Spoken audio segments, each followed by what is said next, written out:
Hello, test, check. Hello there.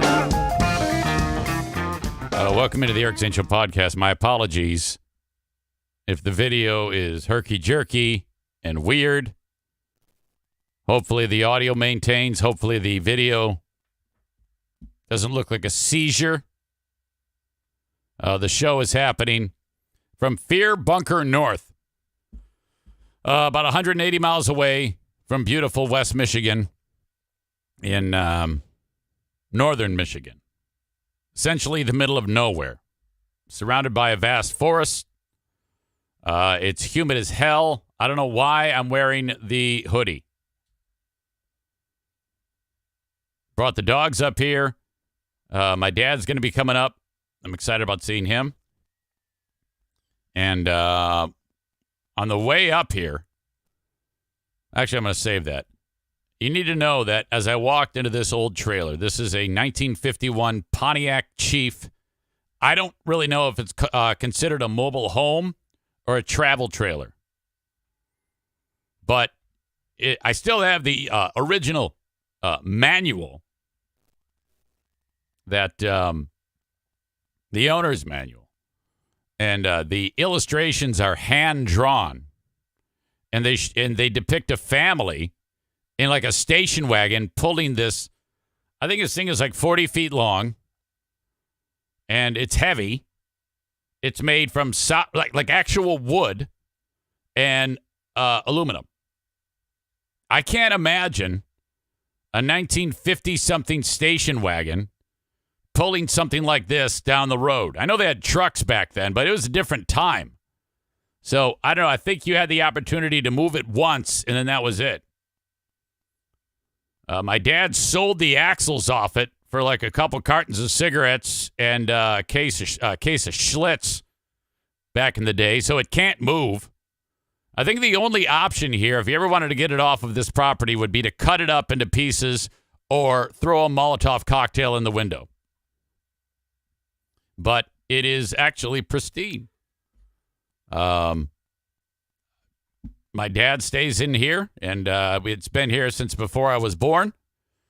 This piece of property I bought off of Dad when he was realizing that his dementia and his Alzheimer's was consuming him, and he said, I gotta get rid of this. He sold it to your old pal Easy. So here we are. Now, before I get to the big story, I'm not going to make you wait long on this, but to talk about what happened on the Big Boomer Bunker show yesterday. But I kind of want to make sure that we get as many people in here as possible because I don't want to be catching people up during the story. But I walk in here, and the first thing I always do is check for mice. If you've listened to me for any amount of time, this has been an ongoing battle. And recently, I'm pretty sure I discovered the point of entry for the mice. Pooh Bear has said she will never, ever spend a night in here until we go extended time with no mice. And every time I've come up here, I've found mouse carcasses in the traps, mouse shit everywhere. I've found elaborate mouse nests where they've bred in cabinets in this oven over here. I opened it up one time. It's a big-ass nest drawer. They're getting in. And I'm like, well, what the fuck? So I thought, located it. And, well, I'm happy to report that we now have two ventures up here with no mice. I came in here, checked the traps. None of them were sprung. No evidence of mouse turds anywhere. And so that's a fucking victory right there. I called Pooh Bear and I said, Pooh Bear, there's no mice. And she said, you're lying to my ears. And I said, no, I wouldn't do that to you. I'm telling you, no mice. I don't expect you to, want to spend nights here. But I'm just letting you know we have two moments where the mice, where there's no evidence of mice. Fingers crossed. Kenny says basically Diana will never be staying back inside that thing ever. As of right now, still true. Still true. Fortunately, we have the motorhome, and that is the base. I'm actually sleeping in that. I don't sleep in here because I brought up 4 dogs. And one of them right now is not in your line of sight, but is in mine. And that would be Darla. I don't want to leave Darla alone. The other 3 dogs are in the motorhome, enjoying the morning. Darla, I don't really want to leave alone, but I bring her in here and she starts raising hell. And, this is a puppy, so she wants to chew everything. I'm like, okay. And then it dawns on me, fuck. Like an idiot, I brought 0 chew toys. 0. So you got to improvise. Walking around here, what the fuck am I going to do? This dog needs something to chew on. And hanging up on the wall, you can't see it right now, is a spot for 5 kitchen utensils. And all those spots were occupied. Not anymore, though. I took this plastic spoon, and she is now chewing on the plastic spoon. Darla!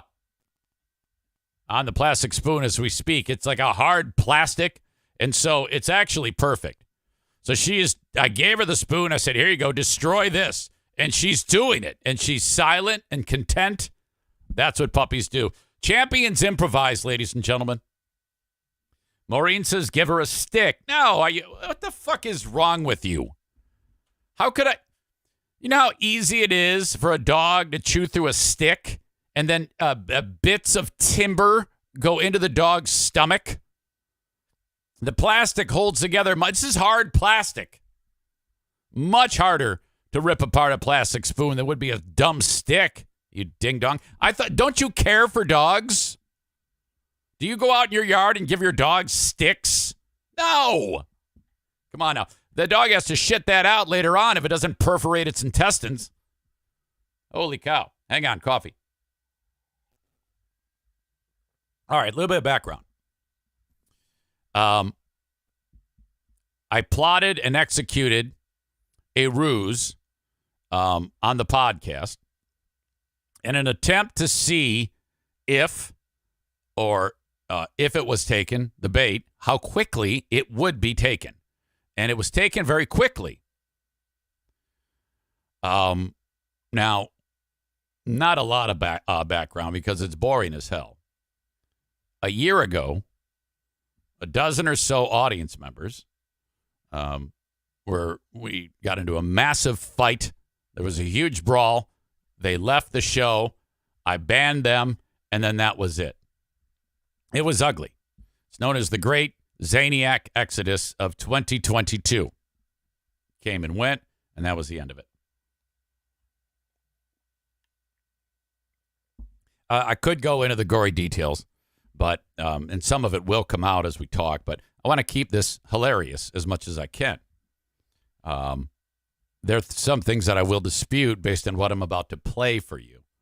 But basically, it ended, it got ugly, and then this group of people is gone. Now, I mean, truth be told, many people who enjoy the show, they're like, oh, thank God. The way the chat was at the time, it was horrible. And a lot of people hated it. And I was getting frustrated with it too, but at the same time, I was like, well, I don't know I'm not really having success in getting this to settle down in a particular way. So while still searching for that, there ended up being this massive blow up over Boring Dean coming to my house. And that set me off. And then once I lashed out at Dean over that, this pocket of people sided with Dean. Now, you got to understand, the people that we're talking about here are people who aren't really in the target audience of this show in its current state. You know, we're talking about people who believe that, like, Sound of Freedom is a documentary. Okay? They love playing Jason Aldean while hanging effigies of black people up at bonfires and shit. That's a joke. Relax. Tyler says, I just listened to that portion of yesterday's show and raised an eyebrow, LOL. Of course you did. That's called bait. Stand by. Because you know better. This group, not exceptionally bright, all fairly dim, nice when you're on the same page as them, but as we got off the page, things weren't so nice. After the great Zaniac exodus, that was it. We had people that supported on Patreon, and they went away, and that's it. Not a gigantic deal. They've been replaced. Whatever. Who cares? Life goes on.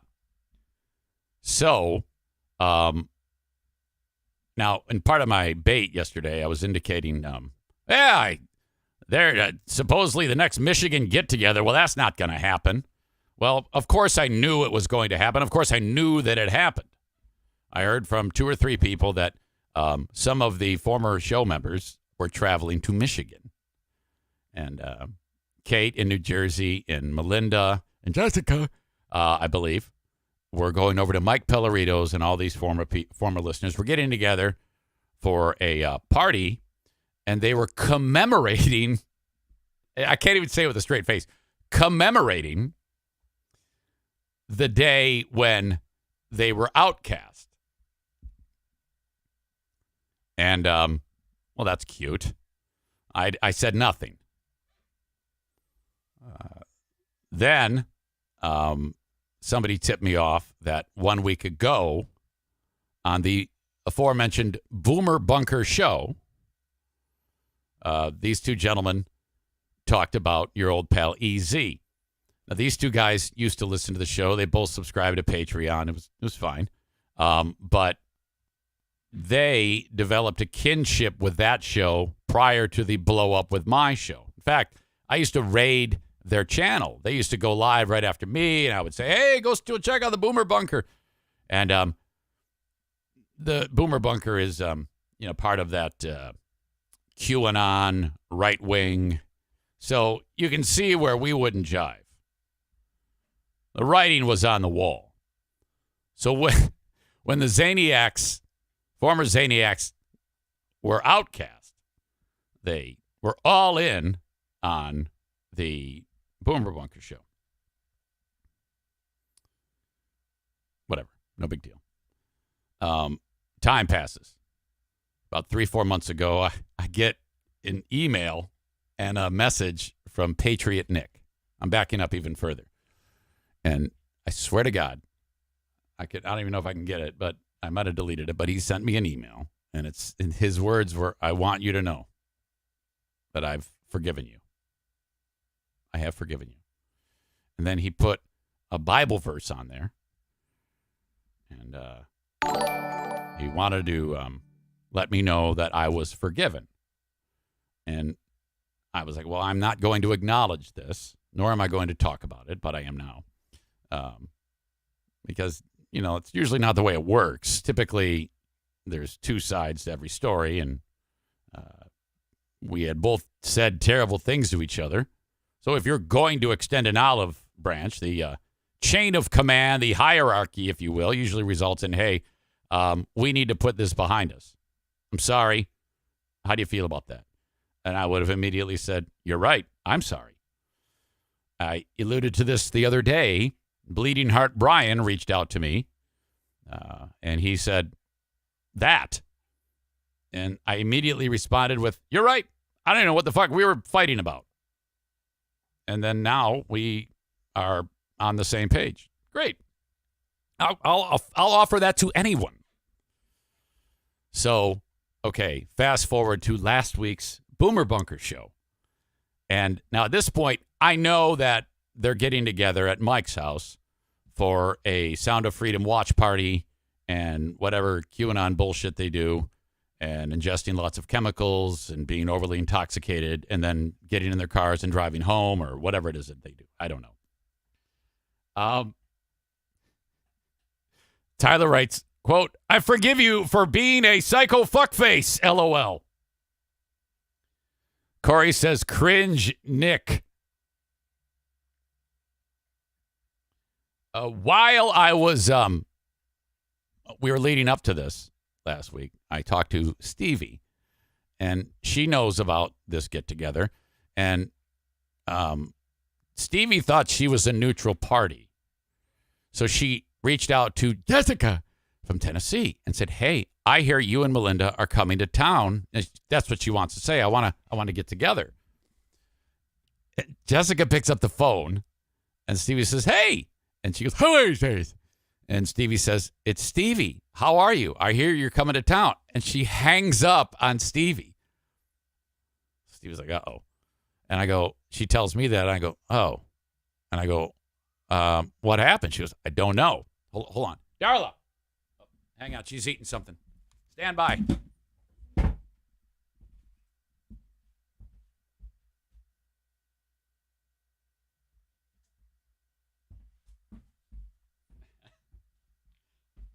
Okay.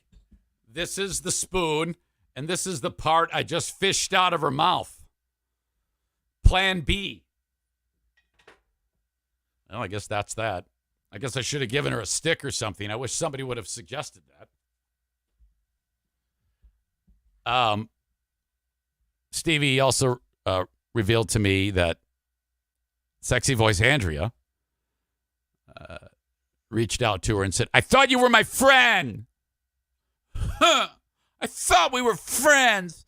Now, Stevie, I go, well, what did you do? What did you say? Did you make a comment or a joke in the chat? And she goes, I don't know. I guess that's possible, but they threw her under the bus, and I guess they're mad at her. All right, whatever. It sounds very childish right now when I describe it. I realize.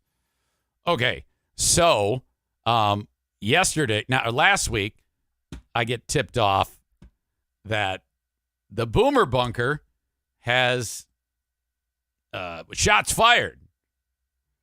And what's going to happen here is John's talking, and Pellerito sends pictures of how he is decorating his property. This is crazy. This is fucking nuts. How he is decorating his property at the We Hate Eric Zane Don't Cross the Line party. Hand to God, that's the party. If this wasn't proof that I made the right decision by distancing myself from these maniacs, I don't know what is. They drive from long distances to go to Mike's house where there's scarecrows constructed of me on the property with my face on it. Correct. Holy shit. And Mike sends the pictures along to their show while Bob's talking about whatever, or John's talking about whatever. Well, Bob puts it on the screen, and then John doesn't know anything. He wasn't involved in any of this. The only thing John knows is what he heard on my podcast.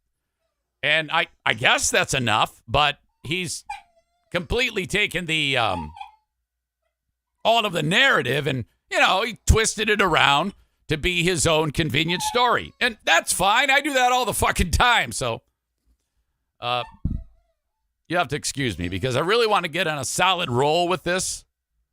But Darla needs assistance again. Stand by. Do not go anywhere. Holy shit.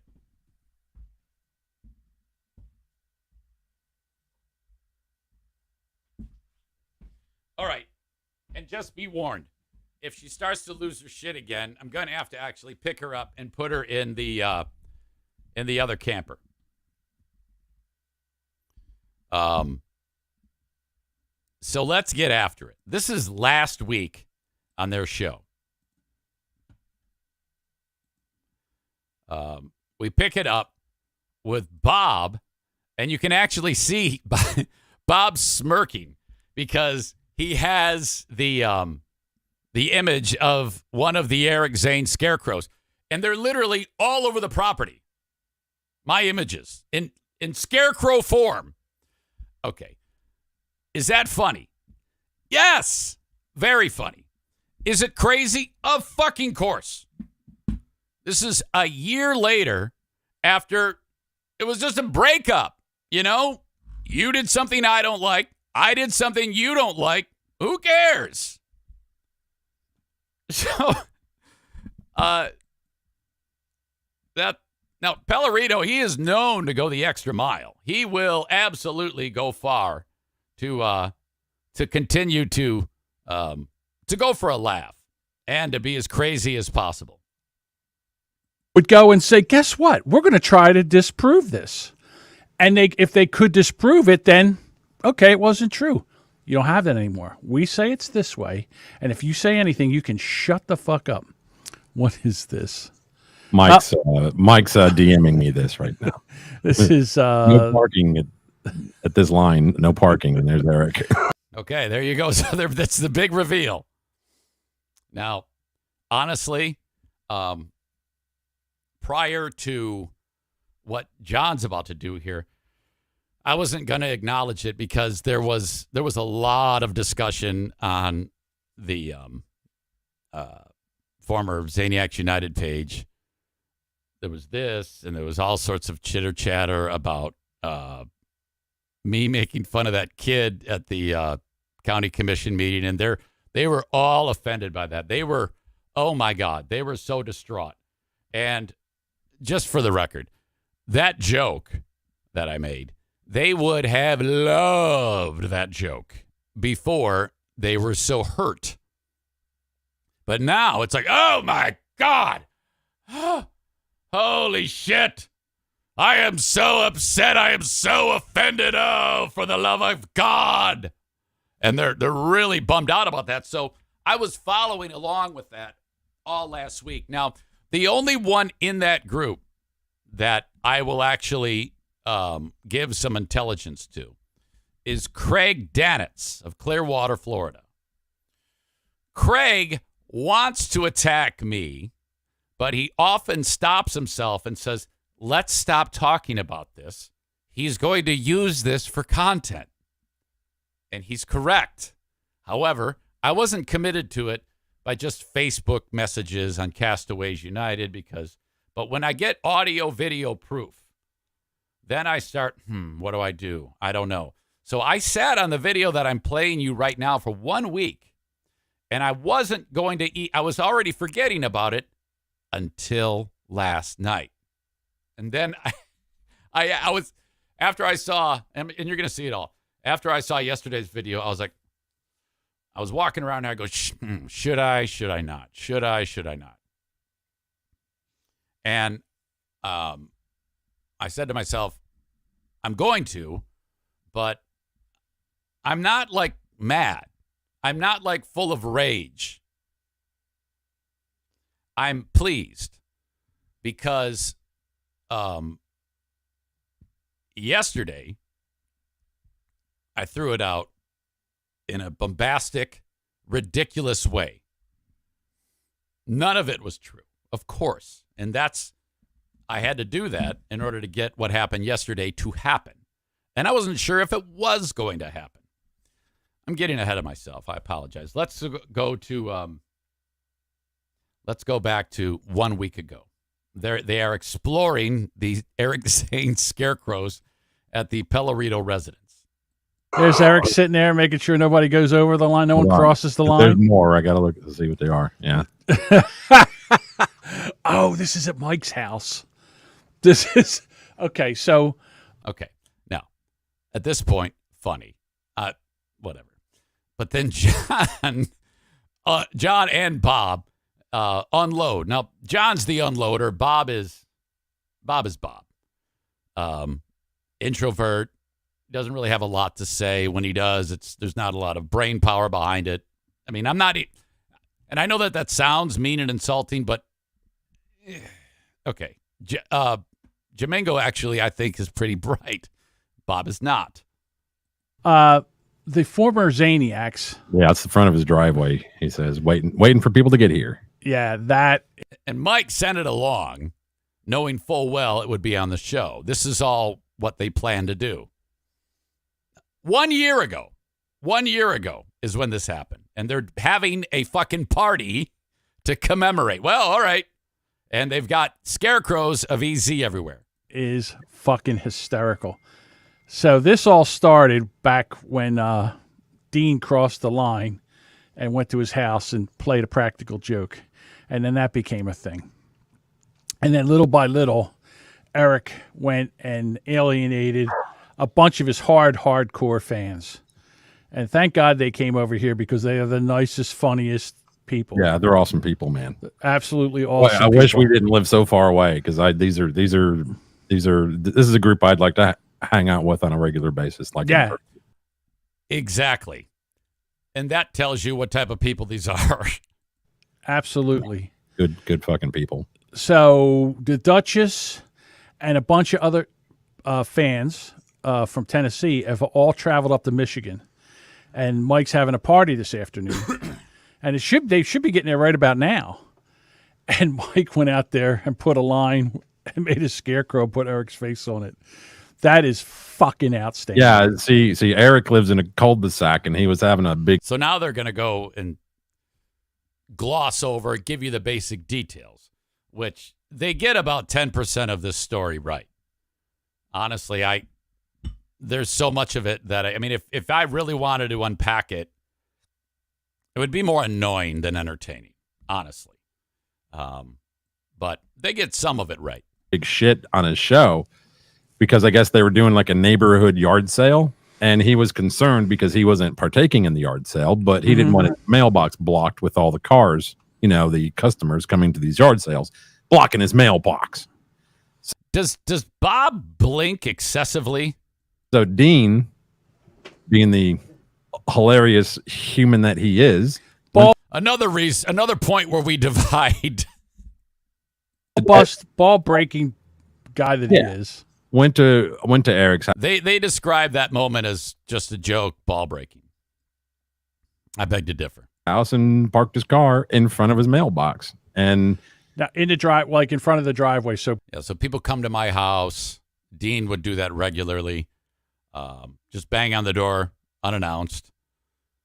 And I was like, boy, okay.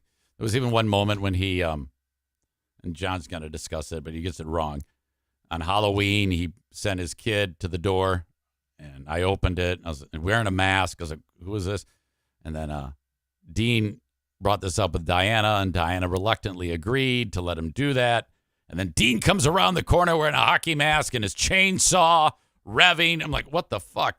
Oh, hey, hi. Kids are like, holy shit, what's going on over there? Dean always thinks that these are great, funny things, and they're not. And I had become fed up with that whole behavior, despite numerous conversations about, hey, can you please give me this buffer? I mean, anybody who's listened to me for any amount of time knows, stay away from my home. Let's not do that. And it continued to happen. When it happened this time, I got pissed off. yeah. So Eric called 911 on him.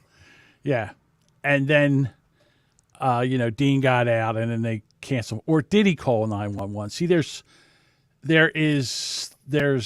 different stories where he didn't. He said he called 911, but he didn't. Okay, what he's talking about there is, and that's been a long-standing argument, and regardless, it doesn't make a difference. I said I wasn't going to rehash this, but I have to. When I saw Dean, and he was laying down in the front seat of his car in front of my driveway, and I pull up and I'm like, what the fuck? Did somebody actually do this? Holy shit, what do I do? Call 911. Precisely as they pick it up, Dean lifts his head up and starts and is videoing my reaction. And I'm like, oh, fuck. I hang it up. I yell at Dean. I go, quit crossing the line. Get the fuck out of here. And he left. I went home, and then I started thinking, do I need to call the cops and report this guy? I mean, is this where we're at? And I was angry. So I did, probably 20, 30 minutes later.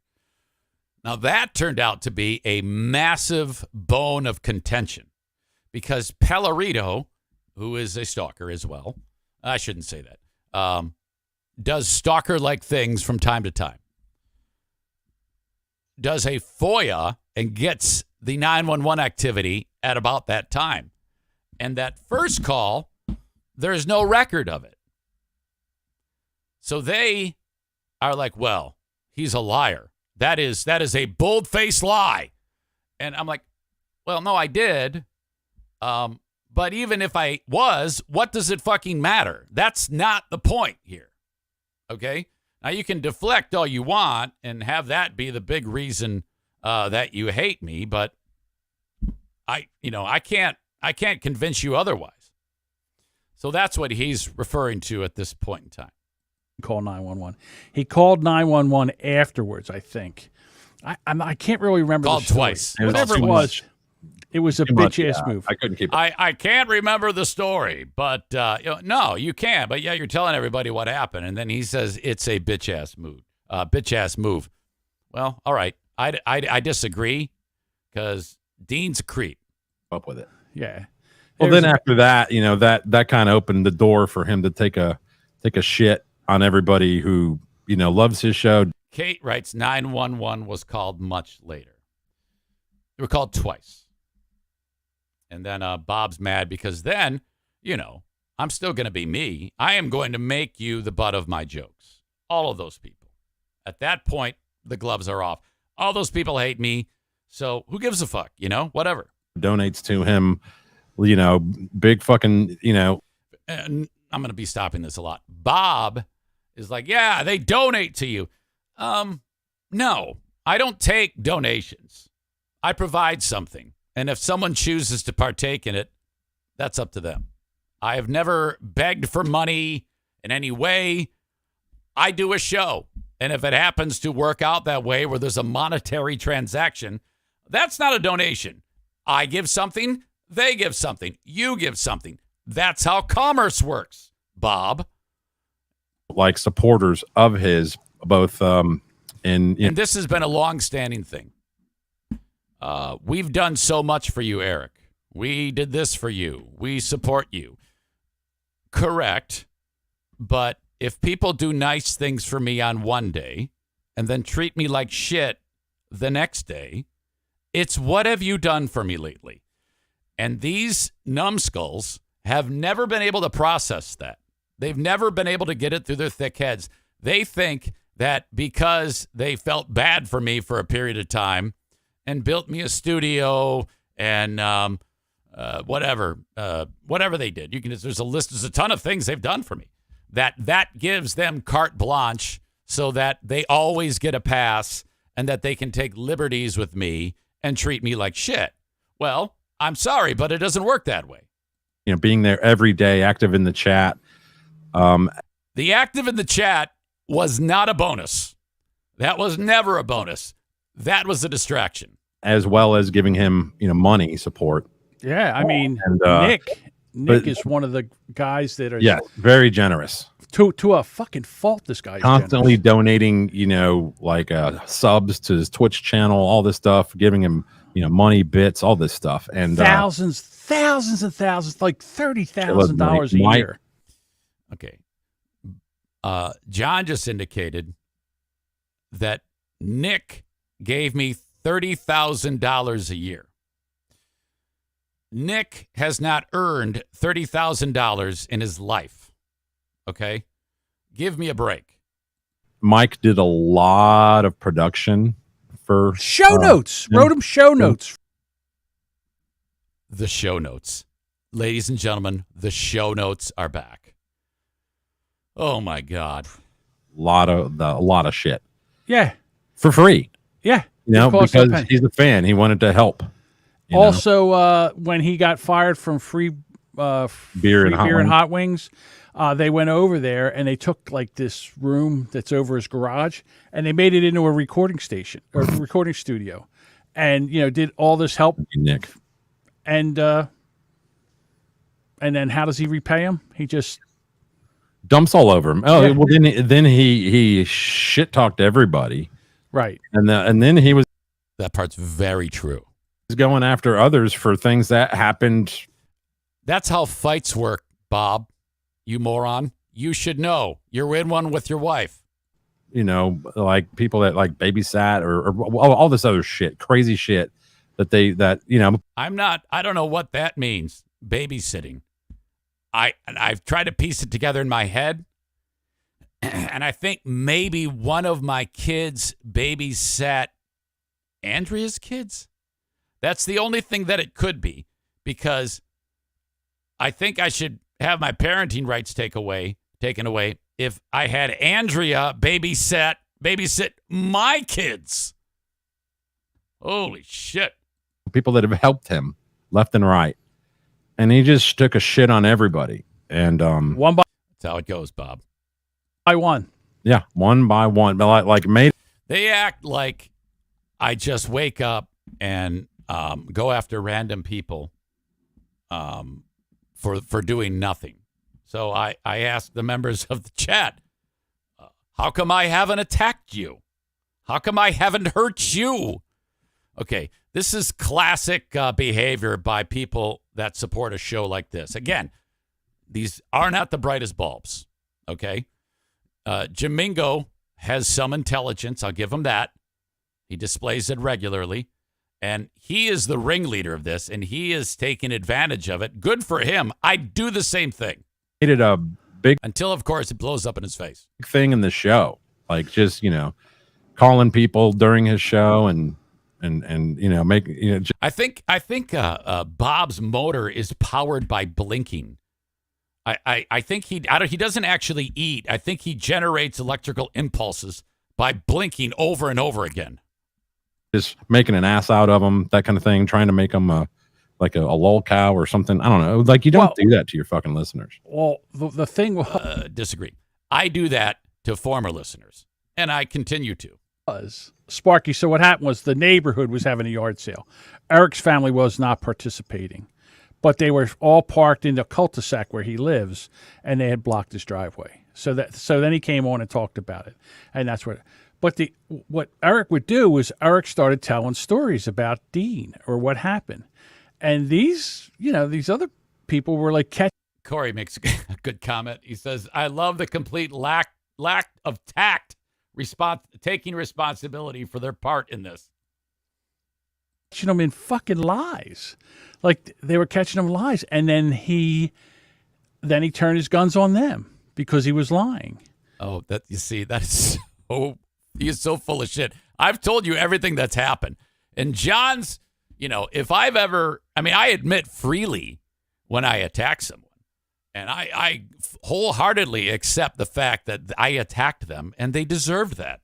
That's how you handle trash, white, bigoted scumbags. And that's what these are. Well, like Dean had been to Eric's home. He'd had, dinner with him, like that kind of thing. So Dean was a listener of the show, but he was No. He was at a barbecue I had for that group. Prior to the blow up, we had a pool party and they came over. That was the one where Tyler, who's right here in the chat right now, was there with his wife. Now, I found out after the fact, not right away, that they left, Tyler and his lovely wife. I go, why did you leave? He says, Dean was being very, very creepy to my wife, and she felt uncomfortable and unsafe. That was the time Dean had dinner over my house. Ugh. mild, I would say like a family friend. And I was trying to bridge the gap between normal people like Tyler and them. Because I kind of I had to be careful. I didn't know. Because they did support me and they hadn't quote unquote crossed the line at that point. So I was like, boy, what do I do? I'm kind of in a tough spot. I don't want to alienate them, but at the same time, this is weird. So I was grappling with that. So when this finally did blow up, I said, fuck it. That's when I had been thinking it for a long time, but keeping it to myself. But then when it got really weird with all the stalker behavior, then it's like, okay, enough. And we're better off because of that. So it worked out. almost at that point, right? I mean, you eat dinner in my home, and I don't throw you out, then you probably safe to say that I'm a friend of the family. He was an acquaintance, but and a listener. And someone says, "What the hell did he do?" I can't speak for Tyler. He is here, but I don't know if it was a glance, if it was holding a gaze too long. It doesn't matter. Tyler's wife felt uncomfortable, and that kind of comes with the territory in interactions with him. It's never good. Never good. Amanda says, I mean, I never liked Dean, but never thought he was creepy. Yeah, well, I don't know. Maybe you're not to the liking of him. Maybe he likes Tyler's wife, and I don't mean to sound mean, but maybe he wasn't. Maybe he didn't want to have sex with you. I have no idea. I'm just throwing that out there. I know that you were the punching bag earlier this week, and rightfully deserved. Oh my God! But you're back now, and I love you for that. Your skin is thick. Their skin is not. All right. Very refreshing writes, it's sometimes just a gut feeling when it comes to creeps. Amanda writes, what the fuck? All right. This show might be all about this. So this all goes back to Craig Danitz of Clearwater, Florida. You are correct. And again, I sat on this until last night. And then I said, I have such a wonderful amount of content here. I have to share this. I have to. So Craig called it, He's not an idiot. Oh, shit. As long as I have my... Oh, shit. I hit the wrong button. Especially powerful. Could have a debate. This human that he is. Ball bust. Take a shit on everybody. And then how does he repay him? He had been to Eric's home. He'd had, dinner with him, like that kind of thing. So Dean was a listener of the show, but he was a mild, I would say like a family friend almost at that I used to make excuses for Dean too. point, right? I mean, you eat dinner in my home, and I don't throw you out, then you probably safe to say that I'm a friend of the family, right? So does that mean he has carte blanche to do whatever he wants, Bob, when he's at your one-bedroom home, or what? Okay. That could have been handled so much better in so many different ways. But for some reason, Eric just lost his fucking mind and still loses. He's like, oh yeah, a year later, this could have been done way different. I don't know, maybe. You weren't there. You have no idea what happened. You have no concept of being able to relate to it. So that's very easy to say, I haven't listened to a show in months. Dean was like always trying to come up with little gags, right, for Eric, to do to Eric for the show, for content. Yeah. And one of them was he, I guess Dean had contacted Eric's wife. Yeah. Somehow they know each other in that way. I don't know. And I guess Eric has a basement that his wife has been after him for years to paint. Yes. And he hasn't painted it yet. Well, Dean wanted to, go down there and act like he was painting the basement whenever Eric got home one day. Yes. And I guess Eric felt that was crossing a line or too far, something like that. Correct. Now, you see, you're all hearing that and you're going, well, what the fuck? Of course that's crossing the line. What a suggestion. And Dean would always be like, it's for the show. That's where that whole gag came from. He would actually say, yeah, it's for the show. Bob's like, yeah, that's cool. Okay, so now, since you're all normal, you're hearing that and you're going, well, that's it right there. Oh, my God. Amanda says, I thought it was funny as hell. Maureen says, LOL, Corey. Corey says, Eric is a voice that comes out of my phone. That's what the relationship, she's talking about the relationship. Maureen says, wait, if they turn on them, then will they understand? I doubt that's going to happen. Corey says, didn't they dangle the $10 Patreon fee and they tried to threaten you to talk about what they wanted? I don't remember the specifics. I do remember in a fit of rage, Pellerito did say, you want to lose my $10 too? I was coming home from here. When I called him. And he like screamed me down and motherfucked me. You want to lose another $10? Oh. You know what's crazy about this is I feel bad for my boy Joe Pellerito, Mike's brother, who's, he's kind of caught in the middle. He supports the show. He listens, and he's nothing but supportive. And so I'm guessing they don't talk about this. It's like we don't talk about politics, religion, or easy at the Pellerito family gatherings. So. It was probably demasculating him, where he's making him feel less of a man because his wife's got another man coming over to do manly chores that Eric won't do. Okay, now that's hilarious. Actually, look, he's laughing when he says it. He knows he can't even say it with a straight face. Well, he'll almost cut off his own foot with a fucking chainsaw, but he won't go and paint a basement. What? Bob just said, "Yeah, you almost cut off your foot, but you won't paint a basement." Okay, are you suggesting that cutting off my foot is a chore that my wife wanted to do? Because that doesn't make any sense. Again, Bob, John, pretty funny. Bob is, okay, he's dim. Very dim. Yeah, look at you. Look at you. You're going to do that chore of cutting off your foot, but then you won't go paint the basement? Well, yeah. Well, that's the other thing his wife did. His wife had Dean come over and play a practical joke during Halloween. Yeah. At the joke, Dean asked. My wife reluctantly agreed. Is what happened. Again, did not want to offend.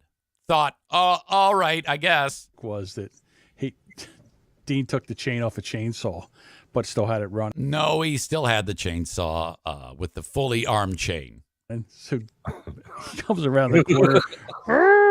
Chainsaw is like going after Eric, and Eric probably shit his pants. I would have shit my pants. A little. Yeah, definitely. There's nothing wrong with shitting your pants when someone comes after you with a fucking chainsaw. But it happens. Odd thing about Dean is that he seems like the nicest guy. When we hanging out with him, where we're doing the video chats, he seems like such a well-educated, nice guy. Okay. Again, Bob doesn't have the wits or the sensibility to pick out the flaws. Yeah. Well, good dad. Yeah. Okay, now this is where it gets really good. Because you saw John go, and he kind of shook his hand. He's disagreeing with Bob. Now, this is one of my favorite parts of all of this. Because they've done this full-on attack a week ago that, again, I didn't plan on talking about this, mind you. I was going to let it go until last night when they did it again. At this point, after all of these fuck Eric, Dean's great, listen to what Jamingo says now out of the other side of his mouth about Dean. There's something, although there is something with Dean. He's got a little, I'm going to say, a sexual deviance about him.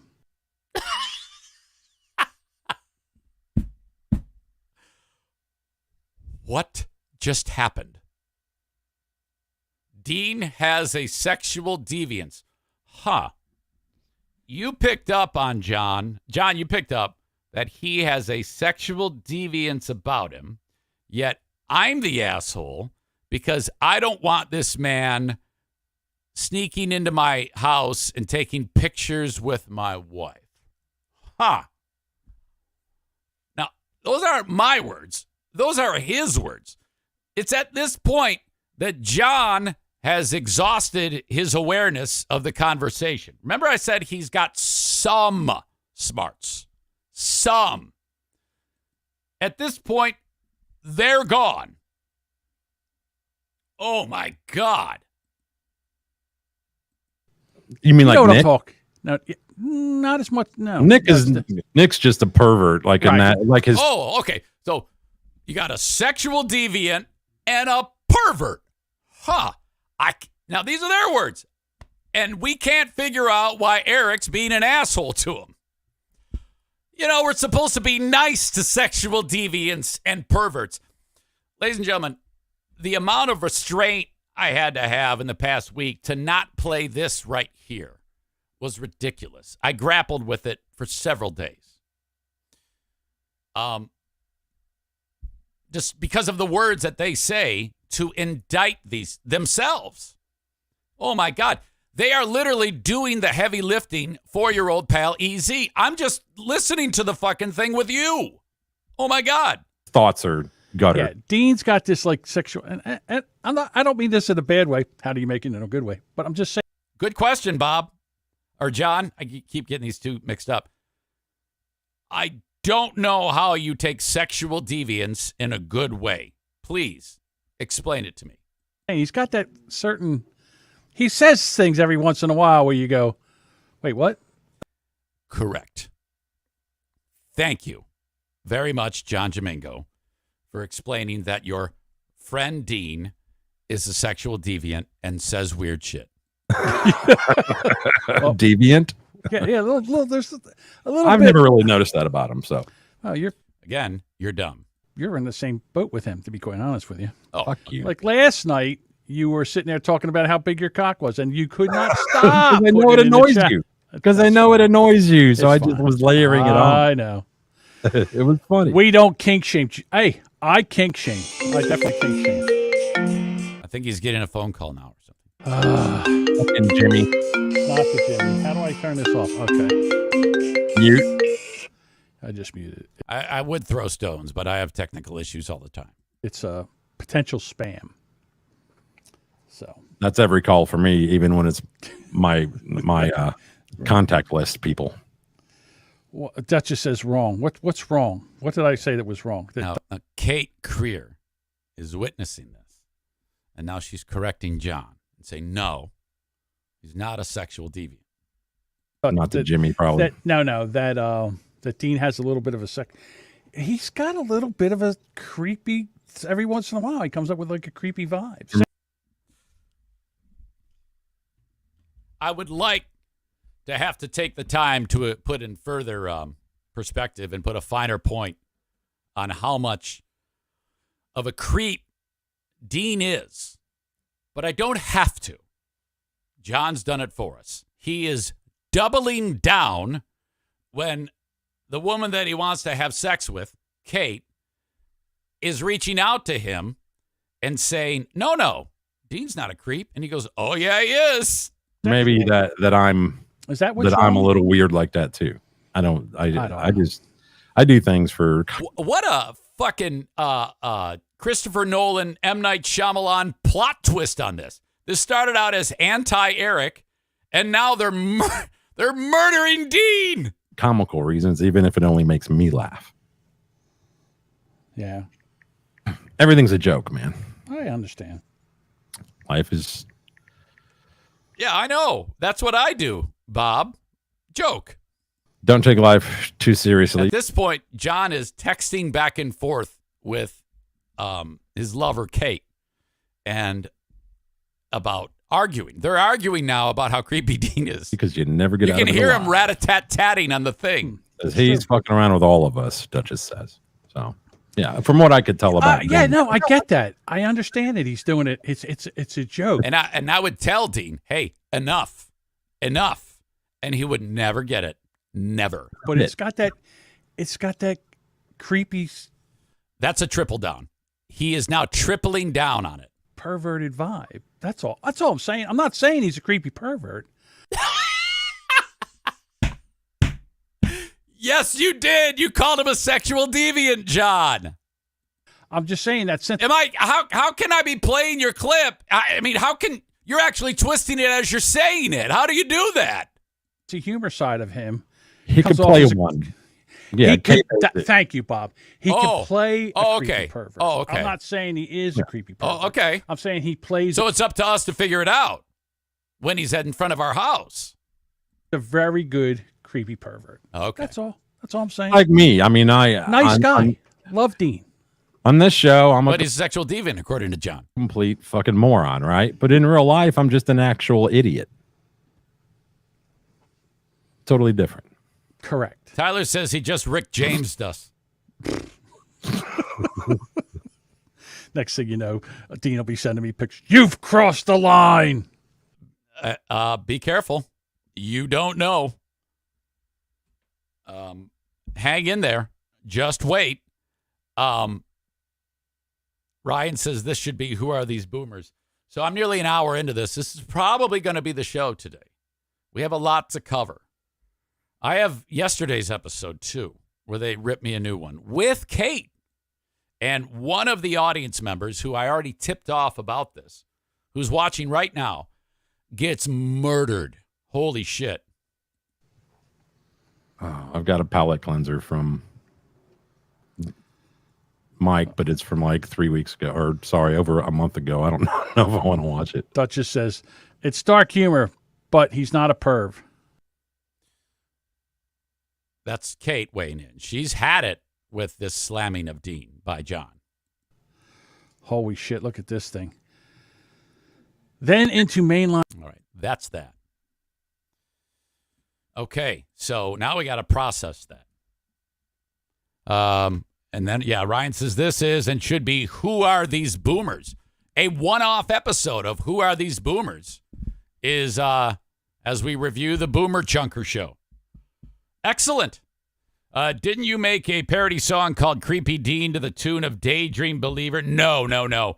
I made a parody song to the song Creep by Radiohead. It was fucking great. All right. Now, 6 days ago is when that happened. And there was various conversations on the Zaniacs United page. And they were beating me up. They were having a good time with that. And they were beating me up because of the joke I said about the kid at the commission meeting. And they couldn't get past it. They were like, oh, my God, he's a pedophile. He is a pedophile. And I'm like, what? Those were the jokes that those people loved the most. So, I don't know. You can't, unless they've had some great awakening as to what makes them laugh. But, when they aren't a fan of AZ, those jokes are not funny. They don't like that. All right. Sliding scale, I get it. You don't like me. That's how it goes. But I sat on it. I was quiet. And then yesterday, my pal Corey, known on his podcast as Soft Weekly, is part of the In the Paint podcast. Corey is on that show with John Jamingo.